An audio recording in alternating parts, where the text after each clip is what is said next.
मेरी और मेरी बहन की एक साथ दो सिस्टम अवेकन हुए। एक था क्लियर सिस्टम, जो स्टैमिना खर्च करके कुछ भी मिटा सकता था, और दूसरा था होड सिस्टम, जिसमें एक स्पेस था। एक बड़े भाई के तौर पर अपनी कमजोर बहन के फिक्र करते हुए मैंने क्लियर सिस्टम चुना, जो शरीर को थका देता था, और उसने होड सिस्टम चुना। किसे पता था कि एक हफ्ते बाद अपोकलिप्स आ जाएगा। भयानक ठंड और जॉम्बी लहरों के बीच मैंने अपनी क्लियर सिस्टम के दम पर पागलों की तरह जॉम्बियों को मारा, और जल्द ही शहर का हीरो बन गया, जबकि मेरी बहन सिर्फ एक वेयरहाउस मैनेजर बनकर रह गई। एक ज़ॉम्बी हमले के दौरान जब मैं बुरी तरह घायल होकर ज़मीन पर गिर पड़ा और मुझे जान बचाने के लिए सप्लाइज की ज़रूरत थी, तब मैंने देखा कि मेरी बहन ने सेफ हाउस को अंदर से लॉक कर दिया था। उसने बड़ी बेरहमी से मुझे देखते हुए कहा, तुम ही क्यों हीरो बनो, और मैं सिर्फ एक वेयरहाउस मैनेजर बनकर क्यों ना हूं। जब मैंने दोबारा आंखें खोली तो मेरी बहन ने झपटकर क्लियर सिस्टम चुन लिया। मैं समझ गया कि वो भी रीबॉर्न हुई है। मुझे हंसी आ गई, क्योंकि उसे क्लियर सिस्टम की कीमत का अंदाजा ही नहीं था। इसे इस्तेमाल करने में बहुत ज़्यादा स्टैमिना खर्च होता है। मुझ जैसे तगड़े शरीर वाले इंसान को भी इसे इस्तेमाल करने के बाद ऐसी कमजोरी महसूस होती थी जैसे कोई बड़ी बीमारी हो गई हो। और उसके जैसी नाजुक लड़की जो एक पानी की बोतल का ढक्कन तक नहीं खोल सकती, इसे एक बार इस्तेमाल करके शायद 3 दिन तक बिस्तर से नहीं उठ पाएगी। आंखें खोलते ही मैंने अपनी बहन को कहते सुना, भाई, वो लाल वाला मुझे चाहिए। एक बच्चे की तरह जिसे अपना खिलौना छिन जाने का डर हो, उसने तेजी से अपना हाथ दाई ओर के क्लियर सिस्टम की तरफ बढ़ाया। जैसा ही उसकी उंगलियों ने लाल आइकन को छुआ, उसके चेहरे पर एक पागलपन भरी खुशी छा गई। इस जिंदगी में दुनिया का हीरो बनने की बारी मेरी है। फिर उसने पीछे मुड़कर मुझे देखा। उसकी आंखों में घमंड और नफरत साफ झलक रही थी। बेवकूफ भाई, तुम्हें तो पता भी नहीं है कि सबसे ताकतवर एबिलिटी मैंने ले ली है। इस जिंदगी में अब तुम मेरे सामने गिड़गिड़ाओगे। मैं आराम से उस छोड़े हुए होड सिस्टम की तरफ बढ़ा। जिंगचिंग, क्या तुम पक्का वही चुनना चाहती हो? वो थोड़ा कॉम्बैट टाइप का लग रहा है, बहुत मेहनत लगेगी। सिस्टम पाकर जिंगचिंग का घमंड 7वें आसमान पर था। उसने अपने बाल झटके और समझदार बनने का नाटक करते हुए कहा, भाई, मैंने सोच लिया है। बचपन से लेकर आज तक तुमने मेरी हिफाजत की है। इस बार मैं तुम्हें प्रोटेक्ट करूंगी। ये मारकाट और खून खराबे वाला गंदा काम मैं कर लूंगी। वो सुनहरा वाला शायद कोई स्टोरेज स्पेस है। तुम्हारे जैसे ध्यान रखने वाले इंसान के लिए वही ठीक रहेगा। तुम बस पीछे रहकर सप्लाई संभालना। मुझे प्रोटेक्ट करेगी? मैंने मन ही मन एक ठंडी मुस्कान दी।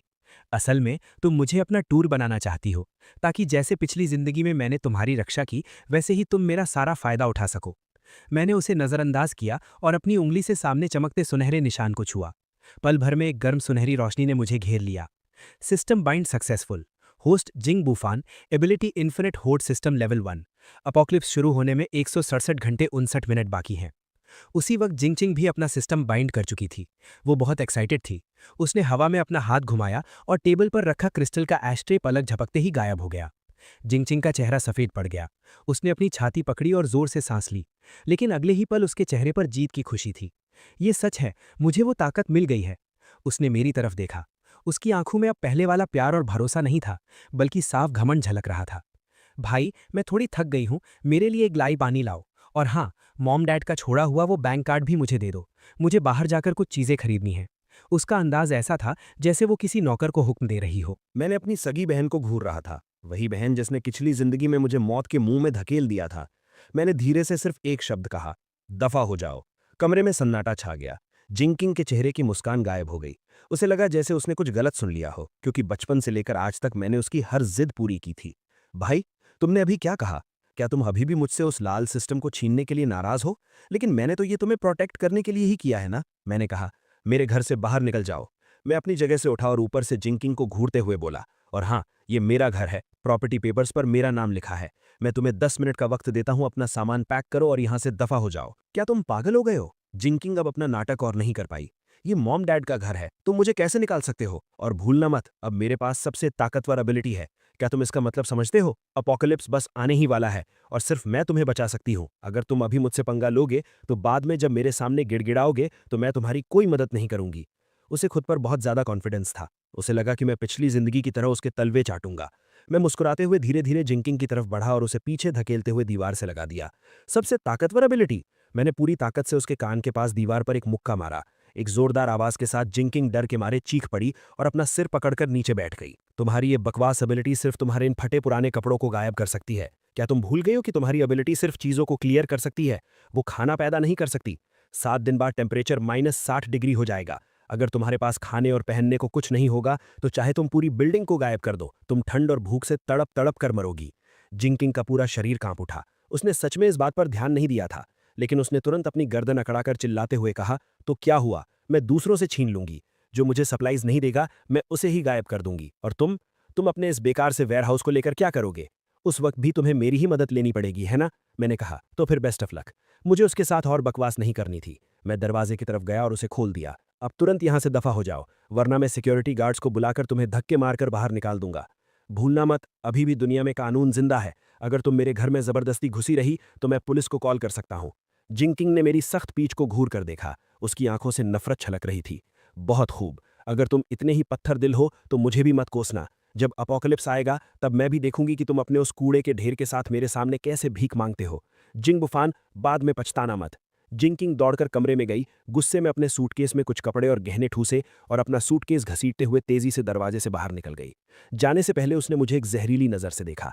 इस जिंदगी में मैं तुम्हें कुत्ते की तरह अपने सामने मरते हुए देखूंगी। दरवाजा जोर से बंद हुआ। मैं दरवाजे से टेक लगाकर खड़ा हो गया और मैंने एक लंबी सांस छोड़ी। पहला स्टेप पूरा हुआ। इस आस्तीन के सांप से छुटकारा पाकर अब मैं खुलकर अपनी तैयारी कर सकता हूं। मैंने अपना फोन निकाला और टाइम देखा। 15 जनवरी 2026 सुबह के 10 बजे। अपोकलिप्स आने में अभी पूरे 7 दिन बाकी थे। मैंने अपने 8 मिलियन वाले घर को इंटरनेट पर बेचने के लिए डाल दिया। 20% डिस्काउंट पर इसे तुरंत बेचने और अपने पेरेंट्स की विरासत को मिलाकर मेरे पास करीब 11 मिलियन हो गए। एक ऐसा डूम्सडे बंकर बनाने के लिए जो -70 डिग्री की ठंड और ज़ोंबी की लहरों को झेल सके, और एक इंसान की कई पीढ़ियों तक चलने वाली सप्लाईज जमा करने के लिए ये पैसा ऊंट के मुंह में जीरे के बराबर था। इसके बाद मैंने बैंक को कॉल किया और अपनी कंपनी के शेयर्स और अपना घर सब गिरवी रख दिया। मैंने कुछ प्राइवेट लोन वालों को भी कॉल किया और फिर सारे ऑनलाइन लोन प्लेटफॉर्म्स और क्रेडिट कार्ड्स को पूरी तरह खाली कर दिया। मैं एक पागल जुआरी की तरह बन चुका था। बस एक ही दोपहर में मेरे पास मौजूद कैश 16 मिलियन तक पहुंच गया। बैंक कार्ड में वो चक्कर में डाल देने वाला अमाउंट देखकर मुझे कोई खुशी नहीं हुई, बल्कि मेरे दिमाग में बस एक ही अर्जेंसी थी। पैसे सिर्फ कागज के टुकड़े हैं जब तक कि उन्हें सप्लाईज में न बदल दिया जाए। मैं अपनी वो एसयूवी चलाते हुए सीधा शहर के बाहरी इलाके की तरफ निकल पड़ा, जिसे मैं अभी तक बेच नहीं पाया था। मेरा टारगेट एकदम क्लियर था, शहर के पश्चिमी छोर पर मौजूद abandoned cold chain logistics park. वो कभी पूरे शहर का सबसे बड़ा कोल्ड स्टोरेज बेस हुआ करता था, लेकिन उसका मालिक सारा पैसा लेकर भाग गया और वो जगह वीरान हो गई। वो जगह शहर से दूर है, चारों तरफ खुला मैदान है और वहां डिफेंड करना आसान है। पिछली जिंदगी में उस जगह पर एक काले धंधे वाले गैंग ने कब्जा कर लिया था और बाद में वो सबसे बड़े सर्वाइवर बेस में बदल गया था। लेकिन इस जिंदगी में वो जगह मेरी है। मैंने उस जगह की रखवाली करने वाले एक बूढ़े आदमी को ढूंढा और सीधे उसके सामने 20,000 कैश फेंक दिया। मैंने उससे कहा कि मैं इसे 15 दिनों के लिए एक हॉरर एस्केप रूम के सेटअप के लिए किराए पर लेना चाहता हूं और मुझे कोई कॉन्ट्रैक्ट नहीं करना है, बस चाबियां चाहिए।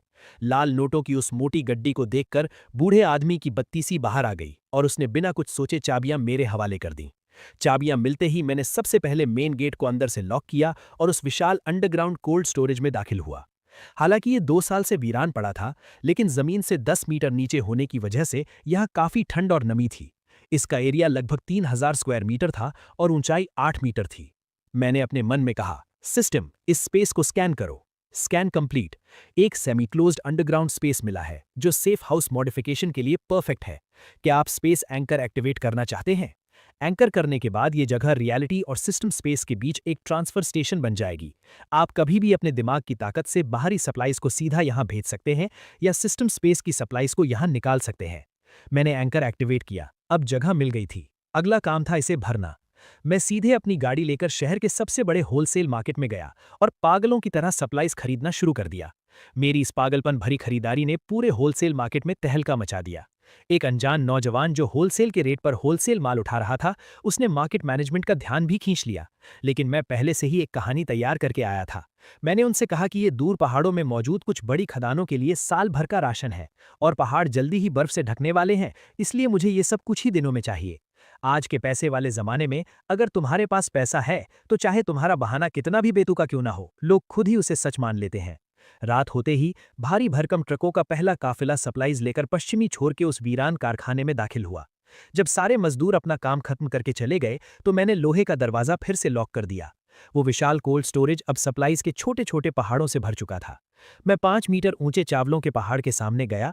मैंने अपना हाथ उठाया, अपनी हथेली सबसे नीचे वाली चावल की बोरी पर रखी और कहा, स्टोर। अगले ही पल मेरे सामने मौजूद वो 50 टन चावल पलक झपकते ही गायब हो गया। मैंने अपनी आंखें बंद की और अपना पूरा फोकस सिस्टम स्पेस में लगाया। मैंने देखा कि उस अंतहीन सफेद स्पेस में वो 50 टन चावल हवा में चुपचाप तैर रहा था, बिल्कुल उसी शेप में जैसे वो जमीन पर रखा था। यहाँ वक्त रुक जाता है, अगर 100 साल भी गुजर जाएं तब भी ये चावल पकाने पर बिल्कुल फ्रेश रहेगा। मुझे अपने अंदर से एक गहरी खुशी महसूस हुई। हर चीज को अपने कब्जे में रखने और सब कुछ कंट्रोल करने का यह एहसास वाकई नशा है। लेकिन ये तो बस शुरुआत थी।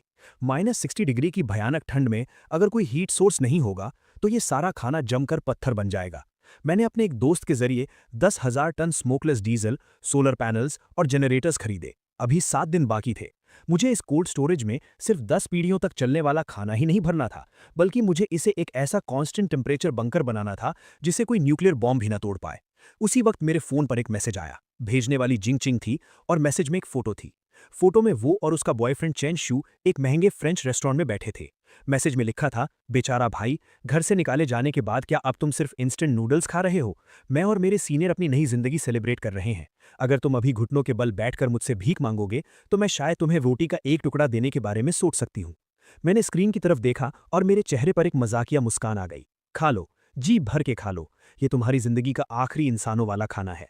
मैंने बिना कुछ सोचे सिर्फ 3 शब्द रिप्लाई किए, ज्यादा कपड़े पहनना, और फिर सीधा उसे ब्लॉक करके फोन स्विच ऑफ कर दिया। मैं सेकंड फ्लोर के लोहे के वॉकवे पर खड़ा था। नीचे दर्जनों मजदूर चींटियों की तरह उस विशाल लोहे के राक्षस के पेट में काम कर रहे थे। बॉस, तुम्हारी ये डिमांड कुछ ज्यादा ही अजीब नहीं है? ये बोलने वाला इंसान ओल्ड ब्लैक था, जो शहर का सबसे जुगाड़ू कॉन्ट्रैक्टर था। इस वक्त अपने हाथ में पकड़े हुए उस घने ब्लूप्रिंट को देखकर ओल्ड ब्लैक का चेहरा ऐसा लग रहा था जैसे उसे कब्ज हो गई हो। पूरे कमरे में 50 सेंटीमीटर मोटी aerospace grade aerogel insulation layer लगानी है और उसके ऊपर 20 मिलीमीटर की 2 बुलेट प्रूफ स्टील प्लेट्स लगानी है। इस सेटअप से तुम किसी न्यूक्लियर बॉम्ब से बचना चाहते हो या गॉडजिला से? और तुम चाहते हो कि सारे पुराने वेंटिलेशन सिस्टम्स को पूरी तरह सील कर दिया जाए और सिर्फ 2 नए एयर इनलेट्स छोड़े जाएं, वो भी न्यूक्लियर, बायोलॉजिकल और केमिकल फिल्टर सिस्टम के साथ। ओल्ड ब्लैक ने अपने माथे का पसीना पोंछा और बोला, भाई, इसका खर्च कोई छोटी मोटी रकम नहीं है। मैंने कहा, पैसा तुम्हारे अकाउंट में ट्रांसफर हो गया है। 5 मिलियन एडवांस पेमेंट है। मुझे ये काम 3 दिन के अंदर पूरा चाहिए। सारा मटेरियल रेडी स्टॉक होना चाहिए। अगर स्टॉक नहीं है तो जाकर दूसरे कंस्ट्रक्शन साइट से उखाड़ लाओ। मैं डिफरेंस अमाउंट का 3 गुना पैसा दूंगा। मैंने पलटकर ओल्ड ब्लैक की आंखों में देखा और कहा, मेरी सिर्फ एक शर्त है। मुझसे ये मत पूछना कि मैं ये क्यों कर रहा हूं। कोई फोटो नहीं खींचना और सोशल मीडिया पर कुछ नहीं डालना। काम खत्म होने के बाद मैं तुम्हें मुंह बंद रखने के लिए 2 मिलियन और दूंगा। ओल्ड ब्लैक के गले की नस जोर से हिली। 7 मिलियन, ये उसके 2 साल के प्रॉफिट के बराबर था। ठीक है बॉस, आज से तुम ही मेरे भगवान हो। जब तुम इतने दरिया दिल हो तो मैं ओल्ड ब्लैक भी यहाँ कसम खाता हूँ। अगर 3 दिन में काम पूरा नहीं हुआ तो मैं अपना सिर काटकर तुम्हारे पैरों में फुटबॉल की तरह रख दूंगा। ओल्ड ब्लैक को पागलों की तरह काम में लगते हुए देखकर मेरे दिल में कोई हलचल नहीं हुई। मैं सिर्फ एक शेल्टर नहीं बना रहा था, बल्कि अपोकलिप्स की दुनिया से बिल्कुल अलग एक पूरा इकोसिस्टम तैयार कर रहा था। मैं फैक्ट्री के एक कोने में गया जहां अभी अभी एक खास माल उतारा गया था।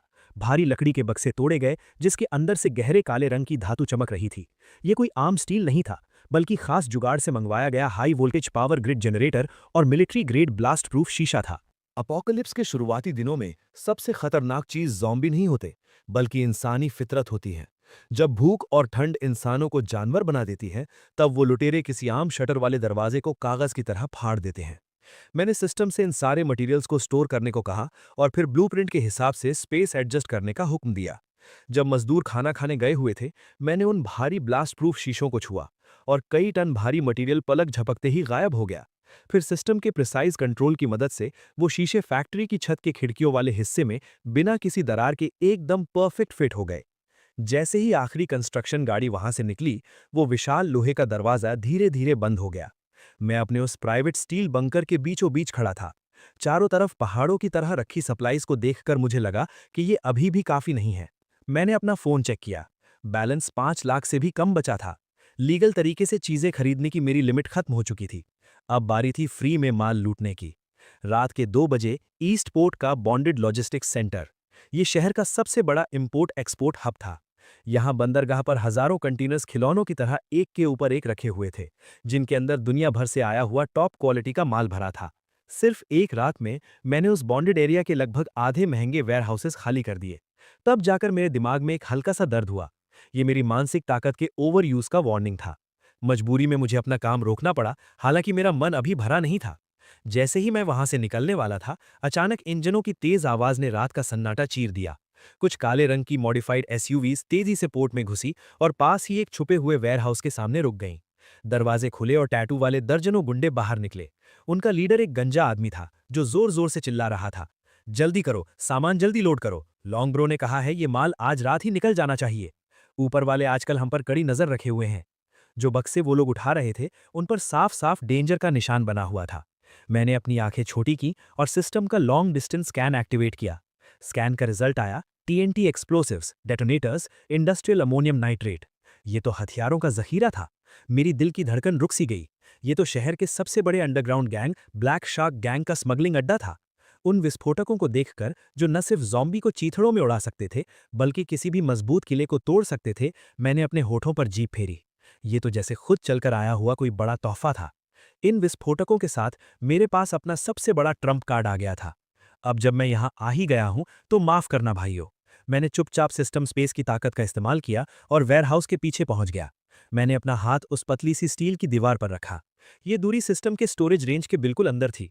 सिस्टम, वेयरहाउस के अंदर मौजूद सारे विस्फोटकों को लॉक करो और सब कुछ स्टोर कर लो। वेयरहाउस के अंदर सामान ढो रहे गुंडों की आंखों के सामने अंधेरा सछा दिया। अभी अभी उनके हाथों में जो भारी बक्से थे वो अचानक गायब हो गए। वहां एकदम सन्नाटा छा गया। वो दर्जनों भारी भरकम गुंडे अपने हाथ हवा में उठाए उसी पोज में खड़े थे और एक दूसरे को फटी आंखों से देख रहे थे। शिट, बक्से कहाँ गए? क्या यहाँ भूत है? लॉन्ग ब्रो, गड़बड़ हो गई, माल गायब हो गया, सब कुछ गायब हो गया। वो गंजा लीडर दौड़कर अंदर आया।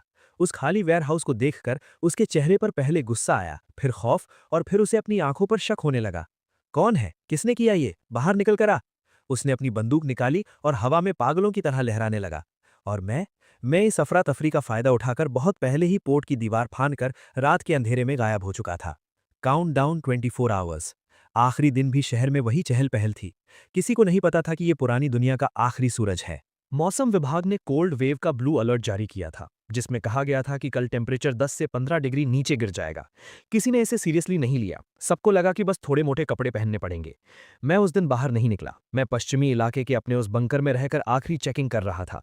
दरवाजे और खिड़कियां पूरी तरह सील कर दी गई थीं और अंदर आने के लिए सिर्फ एक मेन गेट छोड़ा गया था। मैंने अपना फोन खोला और आखिरी बार अपना सोशल मीडिया देखा। जिंग क्विंग ने 1 घंटे पहले एक पोस्ट डाला था। हालांकि सर्दियां आ रही हैं, लेकिन मेरा दिल बहुत गर्म है। इस सरप्राइज के लिए थैंक यू सीनियर। हमारा फ्यूचर बहुत ब्राइट है और कुछ लोग बस अपने सड़े हुए पैसों के साथ पड़े पड़े सड़ते रहेंगे। मुझे बड़ी जोरदार हंसी आ गई। मैंने उस पोस्ट को लाइक किया और नीचे कमेंट में लिखा, इस आखिरी सुकून को अच्छे से एंजॉय कर लो, जल्द ही मौसम बहुत गर्म होने वाला है। उसी वक्त खिड़की के बाहर गिर रही हल्की हल्की बारिश अचानक रुक गई और फिर एक टेबल टेनिस की गेंद के बराबर बड़ा ओला मेरे बुलेट प्रूफ शीशे पर जोर से टकराया। फिर दूसरा, फिर तीसरा। ओले गोलियों की तरह बरसने लगे और उनके साथ तेज तूफानी हवाएं चीखने लगीं।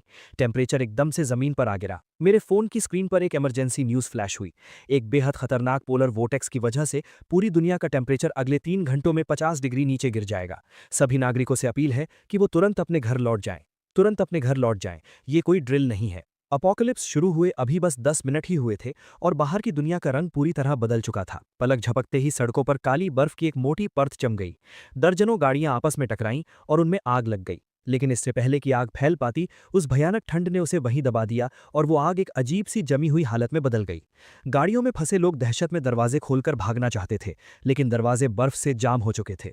कुछ लोग खिड़कियां तोड़कर बाहर निकले, लेकिन बाहर की हवा को छूते ही ऐसा लगा जैसे उनके शरीर की सारी गर्मी निचोड़ ली गई हो।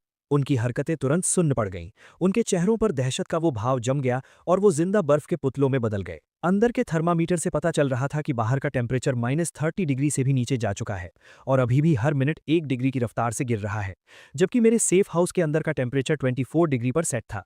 मैंने अपना जैकेट उतारा और सिर्फ एक पतली सी टी शर्ट पहनकर बैठ गया। मैंने एकदम सही पके हुए वैग्यू बीफ का एक टुकड़ा अपने मुंह में डाला। आहा, सुकून। उसी समय शहर के बीचों बीच एक महंगे अपार्टमेंट में। बहुत ठंड है। ये क्या हो रहा है? हीटर क्यों बंद हो गया? जिंग क्विंग अपनी नई खरीदी हुई कश्मीरी रजाई ओढ़े हुए थी, फिर भी वो ठंड से कांप रही थी। अभी अभी पूरे सोसाइटी का हीटिंग सिस्टम पाइप फटने की वजह से ठप हो गया था। कमरे का टेम्परेचर -5 डिग्री तक गिर चुका था। हालांकि ये अभी जानलेवा नहीं था, लेकिन लाड़ प्यार में पली बढ़ी जिंग क्विंग के लिए ये किसी नर्क से कम नहीं था। सीनियर, जल्दी कुछ सोचो, हम ठंड से मर जाएंगे। उसने अपने बगल में बैठे चेंगशू को धक्का दिया। चेंगशू की भी ठंड से हालत खराब थी। वो पागलों की तरह सारे कपड़े अपने ऊपर लाद रहा था। चुप रहो, मेरी भी हालत खराब है। ये मनहूस मौसम अचानक कैसे बदल गया? जल्दी ढूंढो, क्या कोई हीट पैच बचा है? सारे हीट पैचेस उस बक्से में हैं। जिंग क्विंग ने कोने की तरफ इशारा किया। दोनों ने पागलों की तरह ढूंढना शुरू किया, लेकिन उन्हें सिर्फ 10 से भी कम हीट पैचेस मिले। ये रात काटने के लिए बिल्कुल भी काफी नहीं थे। हाँ, तुम्हारा भाई तो अमीर है ना, वो पक्का किसी बड़े होटल में होगा या उसने कोई हीटिंग इक्विपमेंट खरीदा होगा। जल्दी उसे कॉल करो। जिंग क्विंग को जैसे डूबते को तिनके का सहारा मिल गया। उसने कांपते हाथों से फोन उठाया और मेरा नंबर डायल किया। Sorry, the number you are dialing is currently switched off. Shit. Jing King ने गुस्से में फोन सोफे पर पटक दिया। इस कमीने की आज फोन बंद करने की हिम्मत कैसे हुई? शांत हो जाओ, शांत हो जाओ। चेंशू की आंखें चमकी। मुझे याद आया, कुछ दिन पहले मैंने तुम्हारे भाई को साउथ सिटी होलसेल मार्केट में देखा था। मैं काफी दूर था, लेकिन मैंने उसे बार बार ये कहते सुना कि पश्चिमी छोर पर एक फैक्ट्री है। वहां सच में एक वीरान फैक्ट्री है। ऐसे मौसम में वो पक्का वहीं छिपा होगा। हम उसे ढूंढने चलते हैं। बाहर इतनी भयानक बर्फबारी हो रही है। जिंग किंग ने खिड़की के बाहर उस डरावने तूफान को देखा और पीछे हट गई। अगर हम नहीं गए तो मर जाएंगे। ये बर्फबारी इतनी जल्दी नहीं रुकने वाली। कुछ और घंटों में घर के पानी के पाइप भी फट जाएंगे। हमारे पास गाड़ी है और उसमें एसी है। एक बार तुम्हारा भाई मिल जाए, फिर तुम्हारे सिस्टम और मेरे दिमाग के सामने उसकी क्या औकात। तब उसकी सारी सप्लाईज हमारी हो जाएंगी। उनके लालच ने उनके डर को हरा दिया। दोनों ने अपने ऊपर सारे कपड़े लाद लिए और किसी तरह लड़खड़ाते हुए नीचे जाकर गाड़ी में बैठ गए। गाड़ी स्टार्ट हुई और जैसे ही अंदर गर्म हवा आई, दोनों ने राहत की सांस ली। चलो, पश्चिमी इलाके की तरफ चलते हैं। जिंग किंग की आंखों में एक बेरहमी भरी चमक आ गई। एक बार मुझे जिंग बुफान मिल जाए तो मैं उसे बर्फ में घुटनों के बल बिठाऊंगी और उससे माफी मंगवाऊंगी, ताकि मैं उसकी पहले वाली बदतमीजी के लिए उसे माफ कर सकूं। और उधर पश्चिमी इलाके में मैं अपने मॉनिटरिंग स्क्रीन के एक कोने को घूर रहा था। वहां कुछ आवारा कुत्ते एक दूसरे से चिपककर ठंड से कांप रहे थे। अचानक उनमें से एक कुत्ते का शरीर जोर जोर से झटके खाने लगा। उसकी आंखें पल भर में खून की तरह लाल हो गईं और एक खौफनाक गैर इंसानी चीख उस वीरान जगह पर गूंज उठी। उस म्यूटेटेड ज़ॉम्बी कुत्ते ने अपने ही साथी पर हमला कर दिया। बर्फ पर खून के फवारे छूट पड़े, जो तुरंत लाल बर्फ के टुकड़ों में जम गए। ये कोई आम वायरस नहीं था, ये एक्सट्रीम कोल्ड ज़ॉम्बी वायरस था। इन्हें ठंड से डर नहीं लगता, बल्कि जितनी ज्यादा ठंड होती है, ये उतने ही ज्यादा खतरनाक हो जाते हैं। मैंने अपने चॉपस्टिक्स नीचे रखे, तो आखिरकार ये शुरू हो ही गया। मैं अपनी जगह से उठा, कंट्रोल पैनल के पास गया और वो लाल बटन दबा दिया। Level 1 combat defence mode activated. Factory के बाहर मौजूद फर्स्ट लाइन ऑफ डिफेंस के हाई वोल्टेज ग्रिड में बिजली दौड़ गई। उस तूफानी बर्फबारी में नीली बिजलियां कड़कने लगीं। मैंने अपने रेड वाइन का ग्लास उठाया, स्क्रीन पर दिख रहे उस बर्फीले तूफान की तरफ इशारा किया और कहा, नरक में तुम्हारा स्वागत है मेरे मेहमानों।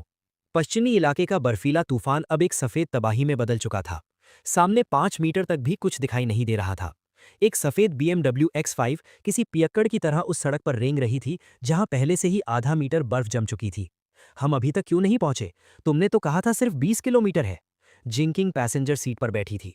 उसने अपने ऊपर 2 भारी रजाइयां डाली हुई थीं, फिर भी ठंड से उसके दांत किटकिटा रहे थे। चुप रहो। स्टीयरिंग व्हील पकड़े हुए चैन शू के हाथ सुन्न हो चुके थे। उन पर नीले और बैंगनी रंग के फ्रॉस्ट बाइट्स हो गए थे। नेविगेशन दिखा रहा है कि वो बस आगे ही है। लानत है, इस रास्ते पर कुछ दिखाई नहीं दे रहा। अचानक एक जोरदार आवाज हुई। गाड़ी जोर से नीचे धसी और फिर पूरी तरह बंद हो गई। गाड़ी का निचला हिस्सा सड़क के बीच पड़ी एक बड़ी बर्फ की चट्टान में फंस गया था। गाड़ी खराब हो गई। चैनशू ने मायूसी में स्टीयरिंग व्हील पर मुक्का मारा, लेकिन उसका हाथ उस बर्फ जैसे ठंडे लेदर कवर से टकराया और वो दर्द से तड़प उठा। क्या? जिंग किंग चीख पड़ी। क्या तुम मुझे यहां मारना चाहते हो चैनशू? तुम एकदम नकारा हो। बकवास बंद करो। अगर हिम्मत है तो खुद आकर चला लो। चैनशू का भी जिंदा रहने का डर उसके प्यार के नाटक पर हावी हो गया। बाहर निकलो। वो सामने जो काला सा साया दिख रहा है, वो शायद वही फैक्ट्री है। पैदल चलते हैं। उन दोनों के पास अब कोई चारा नहीं था। गाड़ी में रहने का मतलब था ठंड से जमकर मर जाना। उन्होंने अपनी रजाइयां कसकर लपेटीं और 2 बेवकूफ पेंगुइन की तरह लड़खड़ाते हुए उस बर्फीले तूफान में उतर गए। जिंग चिंग को लग रहा था जैसे उसके फेफड़े ठंड से फट जाएंगे। हर एक सांस मौत जैसी लग रही थी। सिर्फ 500 मीटर का रास्ता, जो आम दिनों में कुछ मिनटों का होता था, उसे पार करने में उन्हें पूरे आधे घंटे लग गए। जब वो लोहे के राक्षस जैसी फैक्ट्री उनके सामने आई, तो वो दोनों लगभग घुटनों के बल रेंगते हुए मेन गेट तक पहुंचे।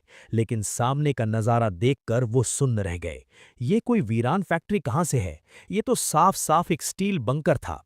पुरानी लाल ईंटों की दीवारों को पूरी तरह से सिल्वर ग्रे धातु की मोटी चादरों से ढक दिया गया था। जिंगचिंग दौड़कर उस विशाल स्टील गेट के पास गई और पागलों की तरह दरवाजा पीटने लगी। जिंग बुफान, मुझे पता है तुम अंदर हो, दरवाजा खोलो। भाई, मैं किंग चिंग हूँ, मैं ठंड से मर रही हूँ, जल्दी दरवाजा खोलो और मुझे अंदर आने दो। जिंग बुफान, मैं चेन शू हूँ, हम तुम्हारे अपने हैं, तुम हमें ऐसे मरने के लिए कैसे छोड़ सकते हो? दोनों पूरी ताकत से चिल्ला रहे थे, लेकिन उनकी आवाज उस तूफान में तुरंत गायब हो गई। अंदर मैं एक बड़े से लेदर सोफा पर बैठा था और मेरे सामने एक पूरी दीवार मॉनिटरिंग स्क्रीन से भरी थी। स्क्रीन पर दो धुंधले लाल थर्मल इमेजिंग साए दरवाजे से चिपके हुए थे, बिल्कुल दो लाचार मक्खियों की तरह। मेरे हाथ में लफाइट वाइन का एक गिलास था जिसे मैं हल्के हल्के हिला रहा था। पास ही रखे एक छोटे तांबे के बर्तन में लाल तेल उबल रहा था, जिसमें से पागल कर देने वाली मसालेदार खुशबू आ रही थी। मैंने कहा, सिस्टम, बाहर का स्पीकर ऑन करो।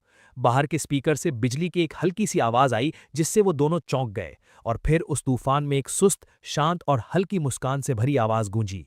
कौन है? आधी रात को दूसरों को परेशान करना जुर्म है क्या, तुम्हें नहीं पता? ये आवाज सुनते ही जिंग चिंग की आंखों से आंसू छलक पड़े। भाई, मैं हूं, तुम्हारी बहन, जल्दी दरवाजा खोलो, बाहर बहुत ठंड है, हम मरने वाले हैं। मेरी बहन?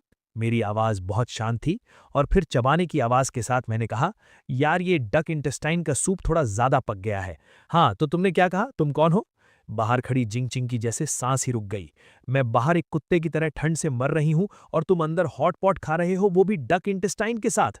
उस मनहूस खाने की कल्पना भर से ही उसके मुंह में पानी आ गया और उसके पेट ने जोर से आवाज की, जिंग बुफान, पागल बनने का नाटक मत करो, मुझे पता है तुम सुन सकते हो। मैं जिंग चिंग हूं, तुम्हारी इकलौती सगी बहन, तुम जल्दी दरवाजा खोलो। एक बार मैं अंदर आ जाऊं, फिर मैं तुम्हें पहले की सारी बातें समझाऊंगी। वो सब बस एक मिसअंडरस्टैंडिंग थी, एक गलतफहमी।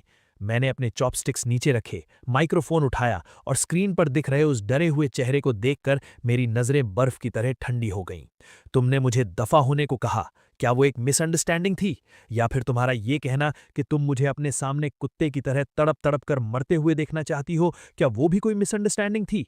वो तो मैंने बस गुस्से में कह दिया था। जिंग चिंग घबरा गई। भाई, तुम एक आदमी हो, तुम इतनी छोटी छोटी बातों को दिल से कैसे लगा सकते हो? पहले मैंने गलती की, मैं गलत थी, अब मैं तुमसे माफी मांग रही हूं ना। Sorry, I am sorry. अब ठीक है, जल्दी दरवाजा खोलो। ये माफी कहां से थी? ये तो साफ साफ एक हुक्म था। उसे लगता था कि अगर वो सिर झुकाकर ये 3 शब्द कह देगी तो मुझे उसे माफ करना ही पड़ेगा। पिछले 20 सालों का यही तो नियम था, लेकिन अफसोस, अब नियम बदल चुके थे। अगर सिर्फ माफी मांगने से सब कुछ ठीक हो जाता तो पुलिस किस काम की? मैंने ठंडी हंसी हंसते हुए कहा, जब तुम में इतनी ही अकड़ है तो अपनी उस सबसे ताकतवर एबिलिटी का इस्तेमाल करके अंदर आओ ना। तुम्हारे पास क्लियर सिस्टम है ना? ये दरवाजा तुम्हारी आंखों में चुभ रहा है तो इसे क्लियर कर दो। ये बात एक बिजली की तरह जिंग चिंग के दिमाग पर गिरी। हाँ, मेरे पास तो सिस्टम है। वो ठंड से इतनी पागल हो चुकी थी कि वो अपना सिस्टम ही भूल गई थी। ठीक है, तुम दरवाजा नहीं खोलते तो मैं खुद खोल लूंगी, फिर बाद में मेरे सामने गिड़गिड़ाना मत। जिंग जिंग की आंखों में एक बेरहमी छा गई। उसने एक लंबी सांस ली और अपने बर्फ जैसे ठंडे हाथों को उस मोटे दरवाजे पर जोर से रख दिया। उसके शरीर की एनर्जी बाहर निकली और उसके हाथों से एक लाल रोशनी फूटकर दरवाजे पर जोर से टकराई। क्लियर! लेकिन जैसा उसने सोचा था कि दरवाजा गायब हो जाएगा, वैसा कुछ नहीं हुआ। इसके बजाय वो लाल रोशनी एक ना दिखने वाली दीवार से टकराकर तुरंत वापस लौट आई।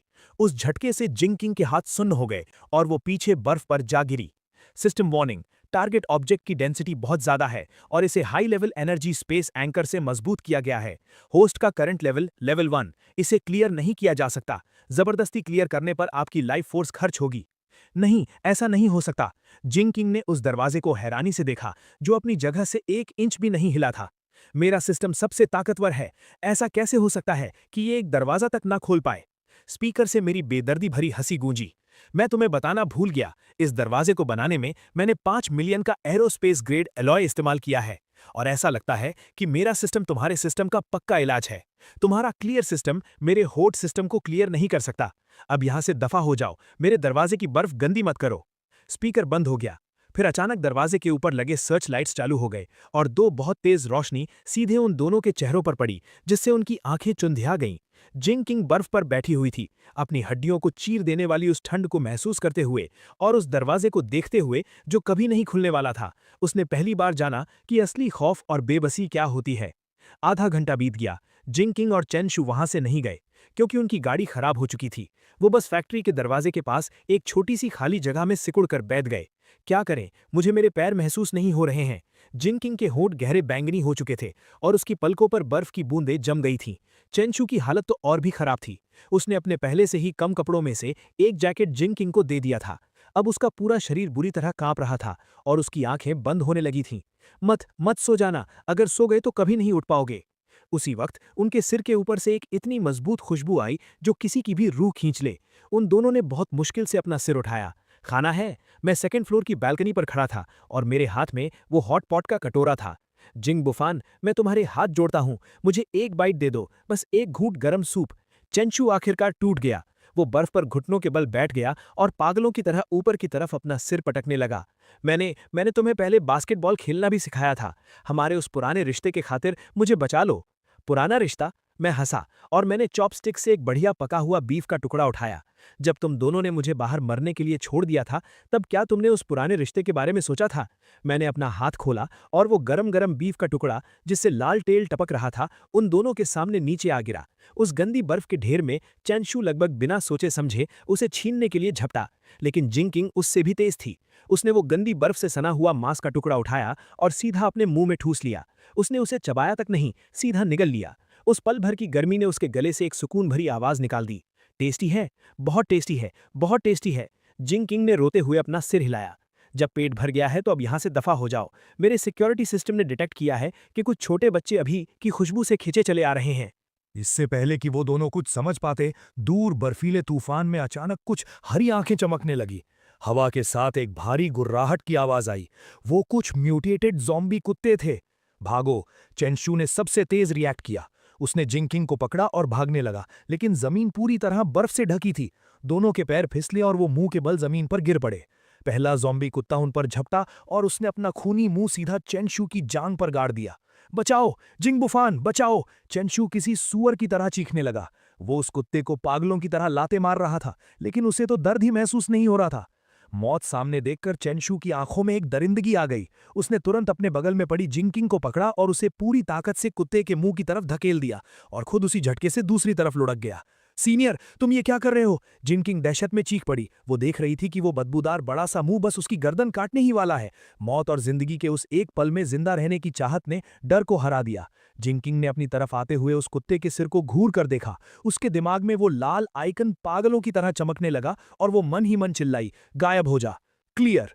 उस विशाल मैस्टिफ कुत्ते का सिर जिंकिंग की नाक से सिर्फ 1 सेंटीमीटर की दूरी पर आकर पूरी तरह मिट गया। बस उस कुत्ते का आधा बिना सिर वाला शरीर जिंकिंग के ऊपर जोर से गिरा, जिससे वो खून की उल्टी करते करते बची। Host killed, level 1 mutated creature, gained 10 experience points, stamina overdraft warning.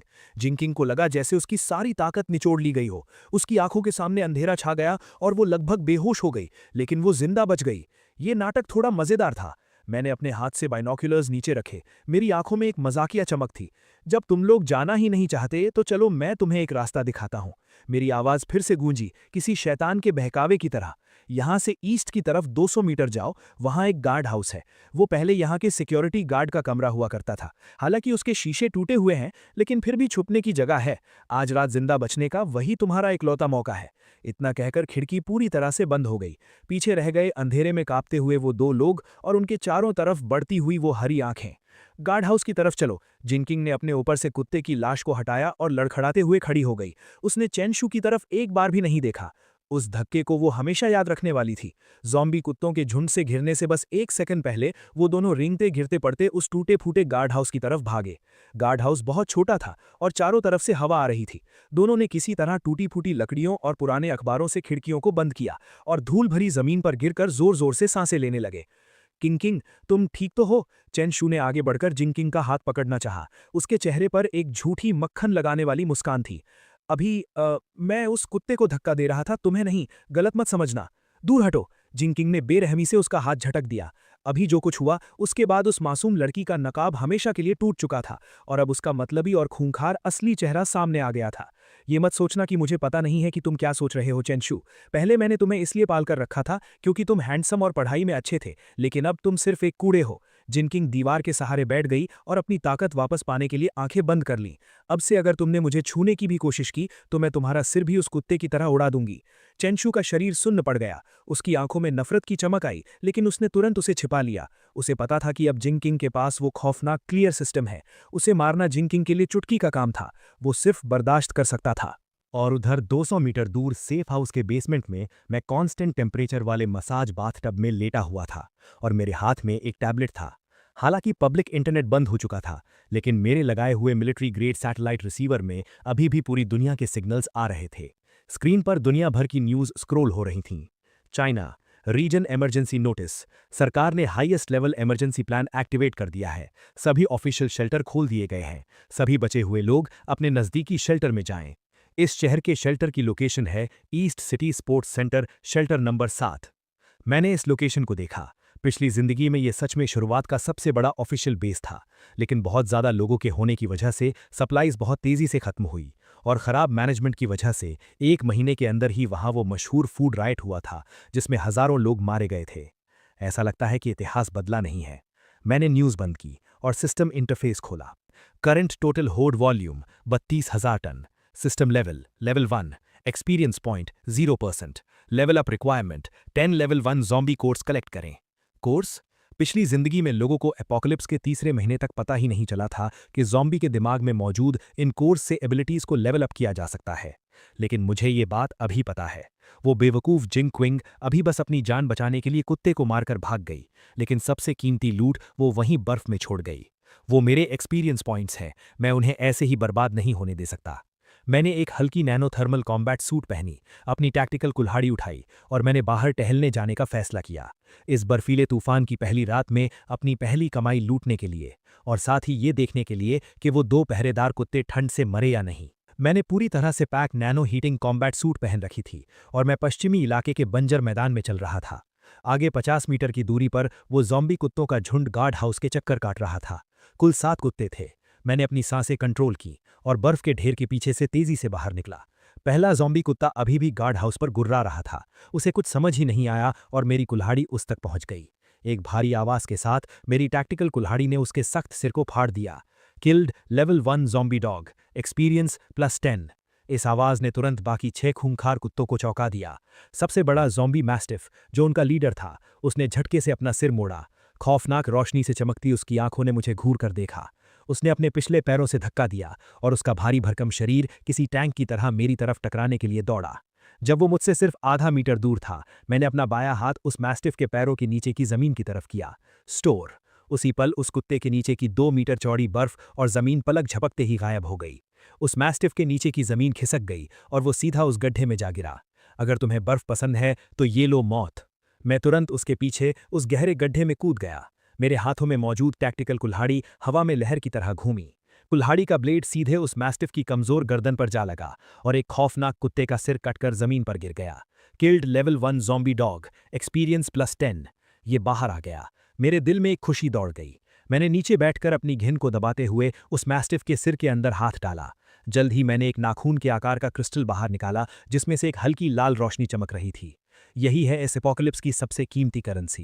Course zombie की ताकत का सोर्स है और इंसानों के एवोल्यूशन की चाबी भी। गड्ढे के ऊपर बचे हुए 5 ज़ॉम्बी कुत्ते अभी भी जोर जोर से भौंक रहे थे, लेकिन वो गड्ढे के डर से नीचे नहीं आ रहे थे। मैंने अपना सिर उठाया और मेरे चेहरे पर एक बेरहम मुस्कान थी। घबराओ मत, एक एक करके आओ, तुम सब मेरे एक्सपीरियंस पॉइंट्स हो, मैंने दिमाग में सोचा और अपने स्पेस से एक मॉडिफाइड नेल गन बाहर निकाली। अगले 5 मिनट तक मैं गड्ढे के अंदर खड़ा होकर निशाना लगाता रहा, जैसे कोई टारगेट प्रैक्टिस हो। लड़ाई खत्म होने के बाद मैं गहरे गड्ढे से बाहर निकला। मैंने सारी लाशों को चेक किया। किस्मत अच्छी थी, उन 7 कुत्तों ने मिलकर मुझे 3 कोर्स दिए। सिस्टम एक्सपीरियंस बार अब 45% तक पहुंच चुका था। कोर्स को सिस्टम स्पेस में फेंक कर मैं गार्ड हाउस की तरफ बढ़ा। अंदर कोई नहीं था, बस बिखरे हुए पैरों के निशान थे और दीवार पर नाखूनों से खुरचकर लिखी एक लाइन थी, जिंग बुफान, तुम इंतजार करना। लगता है इनमें जिंदा रहने की काफी तड़प है। मैंने हिकारत भरी हंसी हंसी। मुझे कोई डर नहीं था कि ये 2 कीड़े कुछ बड़ा उखाड़ लेंगे। इस अपोकलिप्स में जिंदा रहना अक्सर मरने से ज्यादा दर्दनाक होता है, खासकर उन 2 लोगों के लिए जो खुद को बहुत ऊंचा समझते हैं, लेकिन जिनकी किस्मत कागज से भी पतली है। जब वो ऑफिशियल शेल्टर चले ही गए हैं, तो अब वहां की उन आशीर्वाद वाली जिंदगी का मजा लें। असल नर्क तो वही जगह है। मैं मुड़ा और मेरा साया उस बर्फीले तूफान में गायब हो गया। इस बार बाहर निकलने से मुझे सिर्फ अपनी कॉम्बैट पावर का ही अंदाजा नहीं हुआ, बल्कि एक बात और पक्की हो गई। इस दुनिया में जहां सारे नियम टूट चुके हैं, जब तक मेरे पास ताकत है, ये जगह मेरे लिए एक प्लेग्राउंड है। और मेरा अगला टारगेट शहर के बीचों बीच मौजूद फर्स्ट पीपल्स हॉस्पिटल था। वहां सिर्फ ज़ॉम्बी ही नहीं है, बल्कि वो एंटीवायरस सिरम भी है जिसकी मुझे बहुत ज़रूरत है। सिरम ज़ॉम्बी वायरस का इलाज तो नहीं कर सकता, लेकिन शुरुआती दिनों में आम बुखार और इन्फेक्शंस को ठीक करने के लिए ये बहुत ज़रूरी है। उसी दौरान ईस्ट सिटी स्पोर्ट्स सेंटर को एक टेम्पररी शेल्टर में बदल दिया गया था। हजारों बचे हुए लोग दरवाजे पर भीड़ लगाए खड़े थे। रोने की आवाज़ें, गालियां और मदद की पुकारें सब एक में मिल गई थीं। हथियारों से लैस सिपाही बहुत तनाव में ऑर्डर मेंटेन कर रहे थे। लाइन में खड़े रहो, अपना टेम्परेचर चेक करवाओ, जिनके शरीर पर घाव हैं उन्हें तुरंत अलग करो। सप्लाईज लिमिट में है, हर इंसान को दिन में सिर्फ एक कटोरी दलिया मिलेगा। जिन्हें पेट भर खाना चाहिए वो सर्च एंड रेस्क्यू टीम में ज्वाइन करने के लिए नाम लिखवाएं। जिंग किंग और चैन यू भीड़ में बुरी हालत में खड़े थे। रुको, क्या कर रहे हो तुम दोनों? एक सिपाही ने उन दोनों को लाइन तोड़ने से रोका।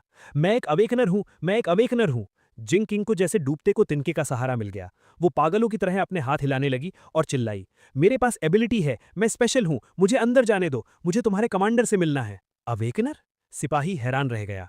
हालांकि ऊपर से ऑर्डर आया था कि स्पेशल एबिलिटीज वाले लोगों को अलग से छांटा जाए, लेकिन पिछले कुछ दिनों में बहुत सारे लोग झूठ बोलकर आने लगे थे। साबित करो, सिपाही ने रूखेपन से कहा। जिंग किंग ने गहरी सांस ली। अपनी कमजोरी और भूख से हो रहे चक्कर को बर्दाश्त करते हुए उसने सड़क के किनारे रखे एक भारी भरकम बैरिकेड पत्थर की तरफ अपना हाथ बढ़ाया। गायब हो जा। एक रोशनी चमकी और वो सैकड़ों किलो भारी पत्थर पलक झपकते ही हवा में गायब हो गया, जैसे वो कभी वहां था ही नहीं। आसपास की भीड़ में सन्नाटा छा गया। सिपाही की आंखें फटी की फटी रह गईं। उसने तुरंत अपना वॉकी टॉकी उठाया। बेस एंट्रेंस पर एक स्पेस टाइप नहीं, एक क्लियर टाइप अवेकनर मिली है, प्लीज इंस्ट्रक्शंस दें। 5 मिनट बाद जिंग किंग और चैन यू को एक गर्म ऑफिस में लाया गया। डेस्क के पीछे एक मिलिट्री कोट पहने अधेड़ उम्र का आदमी बैठा था। उसने जिंग किंग को ऊपर से नीचे तक देखा। तो तुम्हारी एबिलिटी क्लियर करने की है? डायरेक्टर वैंग के हाथ में एक पेन था। तुम कितनी बड़ी चीज को क्लियर कर सकती हो? क्या तुम जिंदा इंसानों को क्लियर कर सकती हो? 2 मीटर तक की कोई भी चीज क्लियर की जा सकती है। जिंग किंग अब थोड़ा साफ बोल पा रही थी, क्योंकि उसे आखिरकार गर्मी मिल गई थी। मैं जिंदा इंसानों को भी मार सकती हूँ। अभी रास्ते में मैंने एक म्यूटेटेड मैस्टिफ को मारा है। कमांडर, मैं कॉम्बैट टाइप टैलेंट हूँ। मुझे एक प्राइवेट कमरा चाहिए और मुझे खाने में मीट चाहिए। डायरेक्टर वैंग ऐसे हंसा जैसे उसने कोई बहुत बड़ा मजाक सुन लिया हो। Combat type? छोटी बच्ची, तुम्हें लगता है कि एक कुत्ते को मारकर तुम इनविंसिबल हो गई हो? वो उठा और खिड़की के पास जाकर बाहर ज़ॉम्बियों की घनी भीड़ की तरफ इशारा किया। अभी बाहर हजारों ज़ॉम्बी हैं। तुम्हारी वो एबिलिटी जो एक बार में सिर्फ एक को मार सकती है और कुछ बार इस्तेमाल करने के बाद तुम्हें सुन्न कर देती है, वो जंग के मैदान में कूड़े के बराबर है। जो काम एक स्नाइपर एक गोली में कर सकता है, उसके लिए हम तुम्हें मरने के लिए क्यों भेजें? जिंग चिंग का चेहरा तुरंत पीला पड़ गया, लेकिन डायरेक्टर वैंग ने बात पलटी और उसकी नजरें बाहर बर्फ से ढके रनवे पर गईं। तुम्हारी एबिलिटी राक्षस मारने के काम की तो नहीं है, लेकिन किसी और काम के लिए बहुत सही है। भारी बर्फबारी ने सारे रास्ते ब्लॉक कर दिए हैं, सप्लाईज वाली गाड़ियां अंदर नहीं आ सकती और हवाई जहाज का रनवे भी बर्फ के नीचे दब चुका है। हमें एक लाइफलाइन रास्ता साफ करना है। तुम्हारी एबिलिटी बर्फ हटाने के लिए एक गॉड लेवल स्किल है। बर्फ हटाना? जिंग चिंग को लगा जैसे किसी ने उसकी बहुत बड़ी बेइज्जती कर दी हो। मैं एक अवेकनर हूं। मैं तो वो मेन लीड हूं जिसके पास गोल्डन फिंगर है, जिसे इस एपोक्लिप्स की रानी बनना है, और तुम मुझे सफाई कर्मचारी बनाना चाहते हो? मैं नहीं करूंगी। मैं एक अवेकनर हूं। तुम लोग मेरी ऐसी बेइज्जती कैसे कर सकते हो? मैं ये नहीं करूंगी। डायरेक्टर वैंग के चेहरे की मुस्कान पल भर में गायब हो गई। यहां जो काम नहीं करेगा उसे खाना नहीं मिलेगा। चाहे तुम अवेकनर भी हो, तुम्हें काम के हिसाब से ही राशन मिलेगा। तुम चाहो तो मना कर सकती हो, लेकिन फिर वापस बाहर बर्फ में जाकर मरने के लिए दफा हो जाओ। उसने अपना हाथ हिलाया और पास खड़े 2 सिपाही तुरंत आगे आए। उन्होंने अपनी बंदूकों की नाल हल्की सी ऊपर उठा ली। चैनशू डर के मारे कांपने लगा। उसने तुरंत जिंगचिंग की स्लीव पकड़ी और उसे पागलों की तरह इशारे करने लगा। किंगचिंग, जज्बाती मत हो, पहले यहाँ रुकते हैं, पहले जिंदा बचना जरूरी है। जिंगचिंग ने बंदूक की उन काली नली को देखा और फिर उसे बाहर की उस नर्क जैसी ठंड की याद आई। उसका घमंड चकनाचूर हो गया। मैं करूंगी। उसने दांत पीसते हुए बेइज्जती महसूस करते हुए अपना सिर झुका लिया। आधे घंटे बाद जिंगचिंग को स्पेशल क्लीनिंग टीम में डाल दिया गया। उसका आईडी नंबर 098 था। उसका काम बहुत सिंपल था। कंस्ट्रक्शन गाड़ी के आगे खड़े होकर सामने 1 मीटर मोटी बर्फ और मलबे पर लगातार अपनी स्किल इस्तेमाल करना। सामने की बर्फ की दीवार क्लियर होती और गाड़ी का काफिला थोड़ा आगे बढ़ता। हर बार स्किल इस्तेमाल करने पर उसे ऐसा लगता जैसे उसके शरीर से सारा खून चूस लिया गया हो। जल्दी करो, क्या नाटक लगा रखा है? पीछे का काफिला इंतजार कर रहा है। सुपरवाइजर हाथ में स्पीकर लिए चिल्लाता। अगर वो जरा सी भी सुस्त पड़ती तो उसे गंदी गंदी गालियां खानी पड़ती। और चेनशू, क्योंकि उसके पास कोई एबिलिटी नहीं थी, उसे सबसे निचले लेवल पर डाल दिया गया। Transport group. उसका काम था ठंड से मरे या ज़ॉम्बी द्वारा काटे गए लोगों की लाशें उठाकर इंसिनरेटर पिट में डालना। वहां की बदबू किसी को भी बेहोश करने के लिए काफ़ी थी और वहां हमेशा इन्फेक्शन का खतरा बना रहता था। लेकिन सिर्फ जिंदा रहने के लिए, ताकि उसे आधा फफूंदी लगा हुआ बन मिल सके, उसे ये सब बर्दाश्त करना पड़ा। आधी रात को दोनों स्टेडियम के स्टैंड्स के नीचे बने कॉमन बेड्स पर बेजान गिरे हुए थे। यहाँ सैकड़ों लोग भरे पड़े थे। पसीने और पैरों की बदबू आपस में मिल रही थी। जिंगचिंग ने अपने सूजे हुए और फटे हुए हाथों को देखा और उसके आंसू रुकने का नाम नहीं ले रहे थे। ऐसा नहीं होना चाहिए था। मेरे पास सिस्टम है, मैं रीबोर्न होकर वापस आई हूँ। उसे जिंग बुफान की याद आई और उसके गर्म फायरप्लेस की। जिंग बुफान, तुम इस वक्त बहुत खुश होगे ना? जिंगचिंग ने उस गंदे ब्लैंकेट को कसकर पकड़ लिया। उसके नाखून उसके हाथों में गड़ गए। तुम इंतजार करो, बस एक बार मैं यहाँ ऊंचे लेवल पर पहुंच जाऊं, एक बार मैं यहाँ के हाईएस्ट कमांडर से मिल लूं, फिर मैं तुमसे सब कुछ वापस छीन लूंगी। उसी वक्त शहर के फर्स्ट हॉस्पिटल के एंट्रेंस स्क्वायर पर जमे हुए ज़ॉम्बीज़ की भीड़ लगी हुई थी। ये मरे नहीं थे। जैसे ही इन्हें किसी जिंदा इंसान की गर्मी महसूस होती, ये तुरंत जाग जाते। मैंने कहा, system elite force field activate करो। मैंने थोड़ी सी एनर्जी खर्च करके अपने आसपास एक साउंड प्रूफ लेयर बना ली। मैंने ग्रैपलिंग हुक का इस्तेमाल किया और सीधा थर्ड फ्लोर की खिड़की पर चढ़ गया। थर्ड फ्लोर पर फार्मेसी थी और यहाँ ज़ॉम्बी थोड़े कम थे। आसपास भटक रहे कुछ नर्स ज़ॉम्बीज़ को मारने के बाद मैं रैक्स के पास गया। मैंने अपना हाथ घुमाया और दवाइयों की पूरी लाइनें पलक झपकते ही गायब हो गई। जब मैं आधा सामान लूट चुका था, तभी नीचे से जबरदस्त फायरिंग की आवाज आई। मैं खिड़की के पास गया और नीचे देखा। 2 मॉडिफाइड राइट कंट्रोल गाड़ियां अस्पताल का दरवाजा तोड़कर अंदर घुसी थीं। 7-8 हथियारों से लैस लुटेरे ज़ॉम्बीज़ पर गोलियां बरसा रहे थे। उन गाड़ियों पर एक काले शार्क का निशान था, ब्लैक शार्क गैंग। फिर से यही लोग। लगता है उन्हें भी दवाइयों की अहमियत समझ आ गई है और वो रात के अंधेरे में इसे लूटने आए हैं। किस्मत भी क्या खेल खेलती है। मैंने एक ठंडी मुस्कान दी। मैंने जल्दी वहां से निकलने की कोई कोशिश नहीं की, बल्कि मैं खिड़की के पास आराम से टिक कर खड़ा हो गया और नीचे का ड्रामा देखने लगा। ब्लैक शार्क गैंग की फायर पावर बहुत जबरदस्त थी। उन्होंने जल्द ही एक रास्ता साफ कर लिया और सीधे लॉबी की लिफ्ट की तरफ बढ़े। लेकिन बंदूकों की आवाज बहुत तेज थी। सिर्फ स्क्वायर के ज़ॉम्बी ही नहीं, बल्कि आसपास की कई गलियों के ज़ॉम्बी भी वहां खींचे चले आए। जैसे ही ब्लैक शार्क गैंग के लोग लॉबी में घुसे, जमीन अचानक फट गई। एक 3 मीटर से भी लंबा, पूरी तरह से मसल से भरा हुआ विशाल ज़ॉम्बी जमीन फाड़कर बाहर निकला। Level 2 mutated tyrant, strength type. मेरी आंखें सिकुड़ गईं। इतनी जल्दी लेवल 2 म्यूटेंट्स आ गए? शिट, ये क्या बला है? ब्लैक शार्क गैंग के लोग डर के मारे सुन्न पड़ गए। कई AK-47 ने एक साथ गोलियां बरसाईं, लेकिन टायरेंट के शरीर पर लगने के बाद उनसे बस खून के कुछ छींटे ही उड़े। टायरेंट ने एक भयानक दहाड़ मारी, पास पड़े एक पुराने स्ट्रेचर बेड को उठाया और उसे फ्रिस्बी की तरह उनकी तरफ फेंक दिया। ब्लैक शार्क गैंग के 2 गुंडे वहीं कुचलकर मांस के लोथड़े बन गए। पूरा सीन कंट्रोल से बाहर हो चुका था। बढ़िया मौका है। मेरी आंखें चमक उठीं। उस टायरेंट का लेवल 2 कोर सीधा मेरा लेवल अप कर सकता है और पूरी उम्मीद है कि मुझे कोई नई एबिलिटी भी मिल जाएगी। मैं सब्र के साथ इंतजार करता रहा ताकि ब्लैक शार्क गैंग वाले उस टायरेंट की एनर्जी खत्म कर दें। 5 मिनट बाद लॉबी में सन्नाटा छा गया। ब्लैक शार्क गैंग के 7 गुंडे लाश बन चुके थे और वो टायरेंट भी बुरी तरह घायल था। वो जोर जोर से सांसें ले रहा था और जमीन पर बैठकर अपनी चोटें ठीक करने के लिए उन लाशों को खा रहा था। यही सही वक्त है। मैं एक बाज की तरह तीसरे फ्लोर से नीचे कूदा। हवा में ही मैंने अपने स्पेस से TNT विस्फोटकों का एक बंडल निकाला, उसका फ्यूज जलाया और बोला, ये लो तुम्हारे लिए एक बड़ा तोहफा। टायरेंट ने अपना बड़ा मुंह खोला। शायद उसे लगा कि ये कोई खाने की चीज है और उसने सीधा उस बंडल को अपने दांतों से पकड़ लिया। मैं जमीन पर रोल करता हुआ एक बड़े पिलर के पीछे छुप गया। एक जबरदस्त धमाके की आवाज ने पूरी बिल्डिंग को हिलाकर रख दिया। धुआं छटने के बाद मैंने देखा कि टायरेंट का गर्दन से ऊपर का पूरा हिस्सा उड़ चुका था। बस एक बिना सिर की भारी भरकम लाश खून से सनी पड़ी थी। मैं आगे बढ़ा और मांस के उस चीथड़े में ढूंढने लगा। आखिरकार मुझे एक अखरोट के बराबर का कोर मिल गया। Got level 2 strength core, high purity energy source detected. क्या आप इसे तुरंत एब्जॉर्ब करके लेवल अप करना चाहते हैं? मैंने कहा यस। मेरे हाथ में रखा वो कोर पलक झपकते ही एक गर्म लहर में बदल गया और मेरी हथेली के अंदर समा गया। मुझे ऐसा लगा जैसे मेरे पूरे शरीर की हड्डियां चटक रही हैं और एक पागल कर देने वाली ताकत मेरे अंदर दौड़ रही है। System upgrade successful. Current level level 2। Unlocked new feature spatial blade level 1। Mental power खर्च करके रियलिटी स्पेस में 1 मीटर लंबा स्पेस क्रैक बनाया जा सकता है। ये किसी भी फिजिकल डिफेंस को इग्नोर करके हर चीज को काट सकता है। Ignore defence. मैंने अपनी हथेली को देखा और अपने दिमाग से उसे हुक्म दिया। मेरी उंगलियों पर स्याही जैसी काली एक पतली लाइन उभर आई।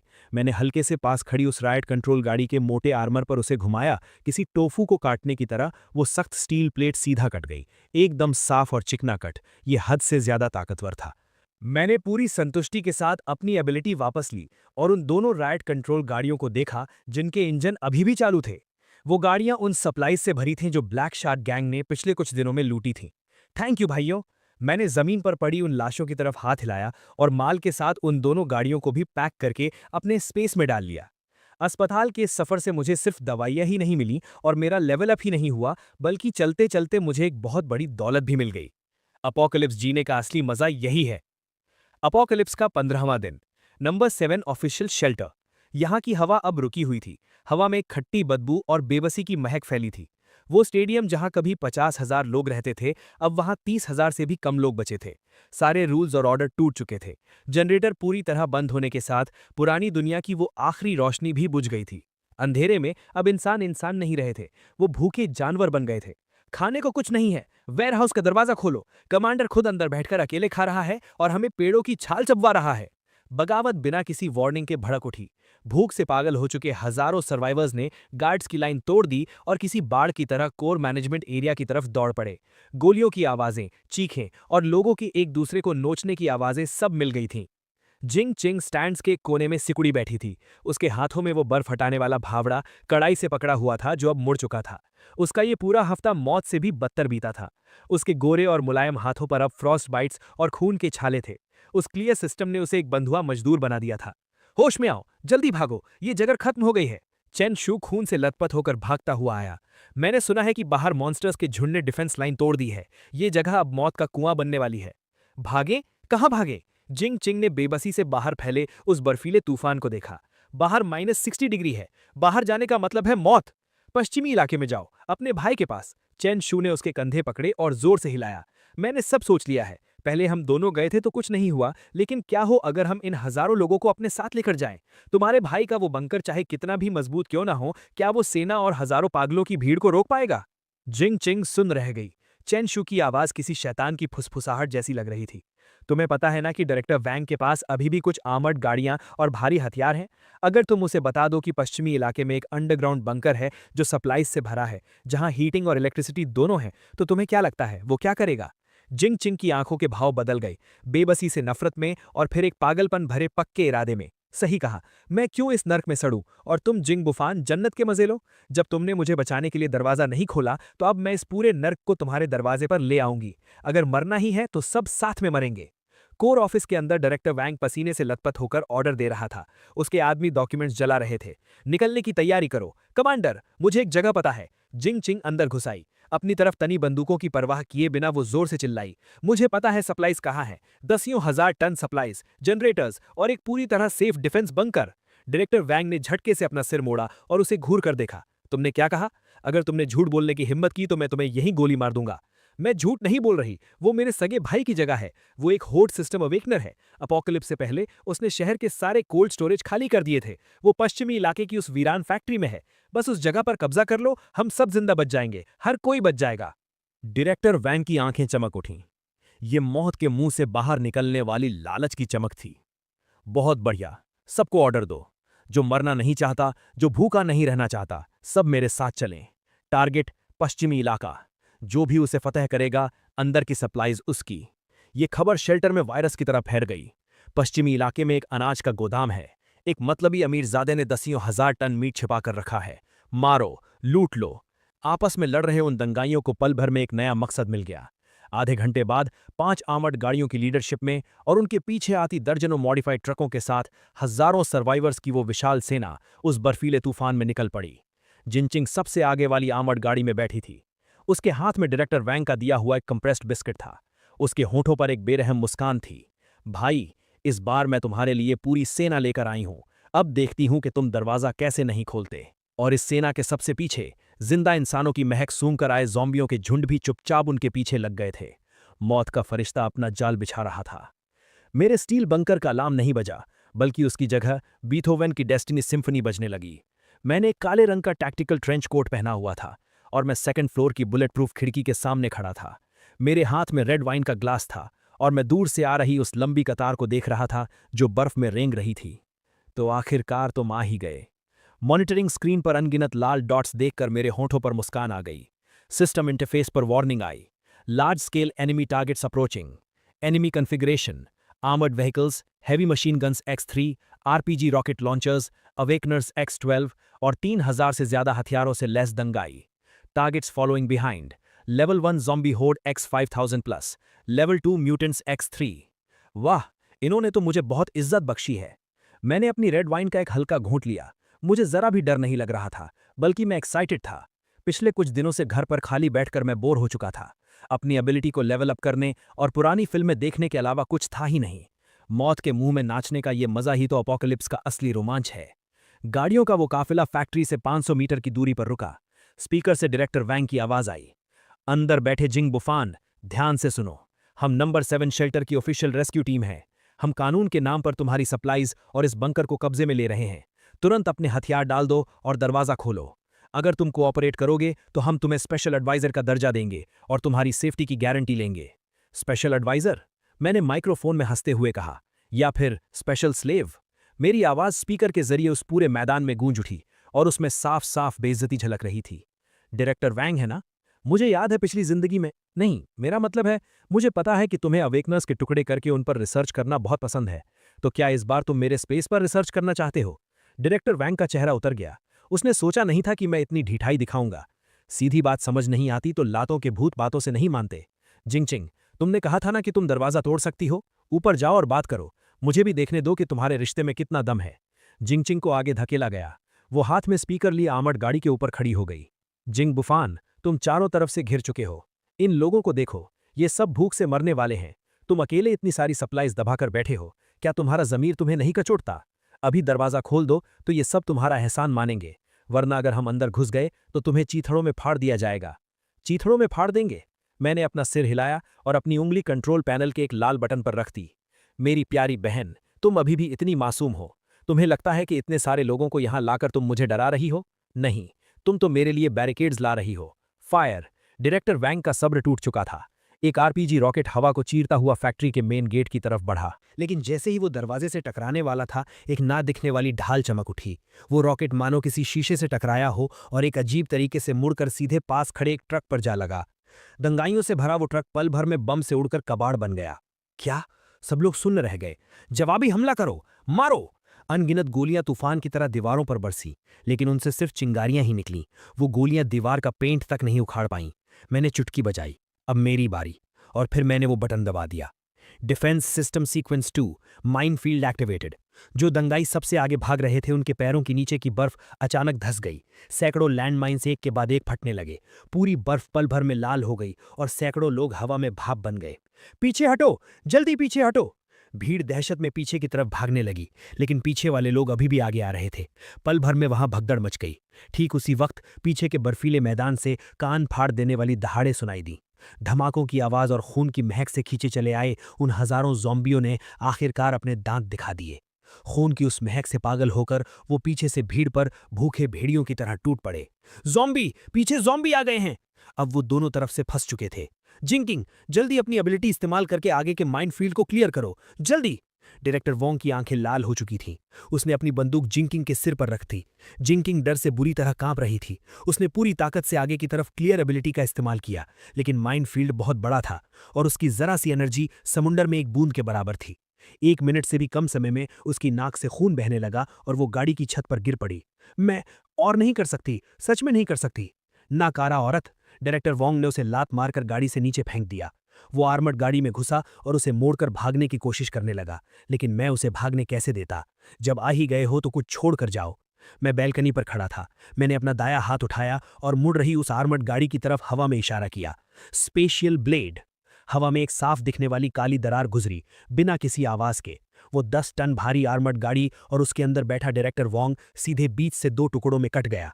पूरे मैदान में सन्नाटा छा गया। सब उस एक वार की ताकत से खौफ में आ गए थे। क्या यही भगवान की ताकत है? चेंशु लाशों के ढेर में छिपा हुआ था। ऊंचाई पर किसी भगवान की तरह खड़े उस इंसान को देखकर उसका पैंट वहीं गीला हो गया। लड़ाई पूरे 3 घंटे तक चली। कुछ लोगों को छोड़कर जो मौका देखकर गहरी बर्फ में भाग गए, वो 3000 लोगों की सेना पूरी तरह तबाह हो चुकी थी। हर तरफ लाशें ही लाशें थीं। खून की गर्मी से बर्फ पिघली और फिर तुरंत जमकर लाल बर्फ की एक मोटी परत बन गई। ये जगह अब एक बहुत बड़े खुले कब्रिस्तान में बदल चुकी थी। ज़ॉम्बी की भीड़ का सफाया भी मैंने अपनी हैवी मशीन गन से कर दिया था। तूफान रुक चुका था। आसमान में एक फीका चांद चमक रहा था। जो जमीन पर इस नर्क को रोशन कर रहा था। मेन गेट के सामने अब सिर्फ 2 ही जिंदा लोग बचे थे, जिंकिंग और चेन शू। उनकी किस्मत अच्छी थी क्योंकि शुरुआत में ही उन्हें गाड़ी से नीचे लात मार दी गई थी और वो आर्मर्ड गाड़ी के मलबे के नीचे लाश बनने का नाटक करके छुप गए थे। दरवाज़ा धीरे धीरे खुला। मेरे हाथ में मेरी टैक्टिकल कुल्हाड़ी थी और मैं कदम बढ़ाते हुए उन दोनों की तरफ गया। भाई, जिंकिंग घुटनों के बल जमीन पर थी। उसका पूरा चेहरा खून से सना था और वो एक कुत्ते की तरह रेंगते हुए मेरी तरफ आ रही थी। मेरी गलती थी, मैं सच में गलत थी। मुझे मजबूर किया गया था। डायरेक्टर वोंग ने मुझे यहाँ आने पर मजबूर किया था। तुम्हें तो पता है मैं कितनी डरपोक हूँ। हाँ, उन्होंने ही हमें मजबूर किया था। जिंग बुफान, बुफान भाई, बॉस बुफान, हमारे पुराने रिश्ते के खातिर मुझे एक कीड़े की तरह जाने दो। मैं जिंदगी भर तुम्हारा कुत्ता बनकर रहूंगा। मैं उन दोनों से 2 मीटर की दूरी पर रुका। मैंने कुछ नहीं कहा, बस अपने स्पेस से एक टेबल और कुर्सियां निकालीं। फिर मैंने एक लाल तांबे का छोटा चूल्हा निकाला, आग जलाई, उस पर बर्तन रखा, पानी डाला और कुछ मसाले डाले। जल्द ही वो मसालेदार खुशबू फिर से हवा में फैल गई। मैंने पतले कटे हुए मटन की एक प्लेट निकाली और बहुत आराम से उसे पकाने लगा। खाना चाहते हो? मैंने मीट का एक टुकड़ा उठाया और उस पर फूंक मारी। जिंग और चैन शू ने अपना थूक निकला। उनकी आंखों में भूख थी, लेकिन उससे भी कहीं ज्यादा खौफ था। मुझे एक बाइट दे दो, मैं तुम्हारे हाथ जोड़ती हूं। जिंग रोते हुए गिड़गिड़ा रही थी। ये नज़ारा कितना जाना पहचाना लग रहा है ना? मैंने मीट अपने मुंह में डाला और आराम से चबाने लगा। पिछली जिंदगी में मैं भी तुम्हारे सामने ऐसे ही गिड़गिड़ाया था। उस बंद दरवाजे के पार मैंने तुमसे पानी की एक घूंट मांगी थी या सड़े हुए बिस्कुट का एक टुकड़ा मांगा था, और तुमने क्या कहा था? जिंग का शरीर कांपने लगा। उसकी बोलने की हिम्मत नहीं हुई। तुमने कहा था कि सप्लाईज काम के लोगों के लिए हैं, कबाड़ लोगों को हवा भी बर्बाद नहीं करनी चाहिए। मैंने अपने चॉपस्टिक्स नीचे रखे और उन्हें बर्फ जैसी ठंडी नजरों से देखा। आज मैं तुम्हारी वो बात तुम्हें वापस लौटाता हूं। मैं अपनी जगह से उठा। मेरे हाथ में पकड़ी टैक्टिकल कुल्हाड़ी चांद की रोशनी में चमक रही थी। चेनशू, मैंने उसे पुकारा। चेनशू को लगा कि शायद उसके लिए कोई रास्ता खुल गया है। उसने तुरंत अपना सिर उठाया। तुमने कहा था ना कि तुम जिंग से प्यार करते हो और उसके लिए जान भी दे सकते हो? चेनशू थोड़ा हिचकिचाया। उसने अपने बगल में बैठी जिंग की तरफ देखा। अगर तुम इसे मार दोगे तो मैं तुम्हें अंदर आकर हॉटपॉट खाने दूंगा और तुम्हें एक गर्म कमरा भी दूंगा। मेरी आवाज किसी लालच से भरी थी। यहां तक कि मैं तुम्हें एक एवोल्यूशन पोशन भी दूंगा, जिससे तुम भी एक अवेकनर बन जाओगे। मैंने एक खंजर चेनशू के सामने फेंक दिया। ये इंसानी फितरत का सबसे बड़ा इम्तिहान था। जिंग ने खौफ में चेनशू को देखा और उसका शरीर पीछे खिसकने लगा। सीनियर, तुम ऐसा नहीं करोगे। हम एक दूसरे से प्यार करते हैं। चेनशू ने उस खंजर को देखा, फिर उसने मेरे पीछे उस गर्म और रोशन बंकर को देखा, और फिर अपने सामने बैठी उस कीचड़ में सनी बेकाम औरत को देखा। उसी पल प्यार का वो नकाब पूरी तरह टूटकर बिखर गया। चेनशू ने झटके से वो खंजर उठाया और एक खूंखार जानवर की तरह जिंग पर झपट पड़ा। किंग, तुमने भी सुना, बस तुम्हारे मरने से मेरी जान बच जाएगी। वैसे भी तुम्हारे पास अब कोई सप्लाईज नहीं है, तो मेरे लिए एक बार मर जाओगी तो क्या चला जाएगा? जिंग चीख पड़ी। जिंदा रहने की फितरत ने उसकी बची खुची ताकत को बाहर निकाल दिया। क्लियर। हालांकि उसकी एनर्जी खत्म हो चुकी थी, लेकिन ये वार चेनशू के हाथ में पकड़े खंजर पर लगा और वो खंजर गायब हो गया। लेकिन चेनशू तब तक जिंग के ऊपर आ चुका था। उसने अपने दोनों हाथों से उसका गला कसकर पकड़ लिया। मर जा, मेरे रास्ते का कांटा मत बन। वो दोनों खून से सनी उस बर्फ पर आपस में गुत्थम गुत्था हो गए। 2 जंगली जानवरों की तरह एक दूसरे को नोचने लगे। घिनौना, हद से ज्यादा घिनौना। मैं ठंडी नजरों से ये सब देख रहा था, जैसे कोई कॉमेडी ड्रामा चल रहा हो। जब दोनों लड़ते लड़ते थककर चूर हो गए और हाँपते हुए जमीन पर गिर पड़े। जिंग का चेहरा बुरी तरह कट फट गया था और चेनशू की एक आंख अंधी हो चुकी थी। जबरदस्त, मैंने ताली बजाई। लेकिन मैंने तुमसे झूठ बोला था। मैं उन दोनों के पास गया और मैंने अपनी कुल्हाड़ी उठा ली। मेरे सेफ हाउस में कूड़े कचरे के लिए कोई जगह नहीं है।